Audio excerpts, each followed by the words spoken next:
Ada seorang dokter kematian yang membunuh 265 pasiennya. Kejadian ini terjadi di negara Inggris. Seorang dokter bernama Harold Shipman yang diperkirakan sudah membunuh lebih dari 200 orang pasiennya. Apa sebenarnya motif dari dokter ini hingga tega membunuh para pasiennya? Inilah kisahnya. Harold Shipman hanyalah seorang anak yang lahir dari keluarga biasa di Inggris. Ayahnya hanyalah seorang sopir truk dan ibunya hanya ibu rumah tangga biasa. Karena sang ayah yang jarang berada di rumah, Harold menjadi sangat dekat dengan sang ibu. Hingga suatu hari sang ibu wafat karena kanker paru-paru yang dideritanya. Kenangan buruk akan kematian sang ibu mendorong Harold untuk mengambil pendidikan kedokteran. Sampai beberapa tahun kemudian, akhirnya ia menjalankan praktik sebagai dokter umum di sebuah rumah sakit di Inggris. Akibat trauma masa kecilnya akan kematian sang ibu, Harold tumbuh menjadi dokter yang kejam dan tega menghabisi nyawa para pasiennya. Korban pertamanya adalah seorang manula bernama Eva Lyons yang dibunuhnya sekitar tahun 1975.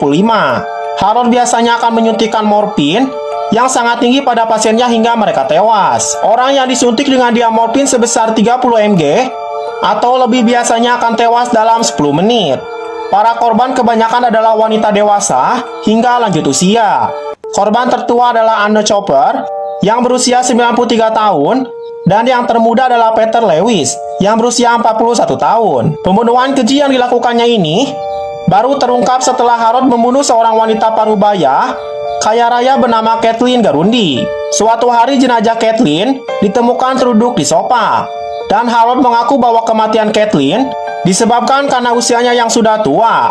Harold juga membuat sebuah surat wasiat palsu yang menyatakan bahwa Kathleen memberikan semua hartanya pada dirinya. Ia berencana untuk menguasai semua harta warisan dari Kathleen tersebut. Setelah kematian Kathleen yang mencurigakan, keluarga Kathleen akhirnya memutuskan untuk melakukan autopsi pada jenazahnya. Hasilnya menunjukkan bahwa terdapat kandungan morfin yang cukup besar pada tubuhnya.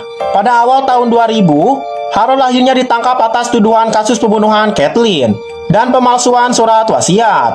Setelah ditangkap, terungkap juga bahwa ternyata Harold sudah membunuh kurang lebih dari 265 orang pasiennya dengan cara yang sama, yaitu menyuntikkan kandungan morfin yang sangat tinggi hingga tewas. Menurut pengakuannya, Harold mengaku bahwa ia merasakan sebuah kepuasan seksual tersendiri saat ia membunuh pasien-pasiennya. Setelah 2 tahun menjalani hukuman penjara, Harold ditemukan tewas gantung diri di dalam selnya.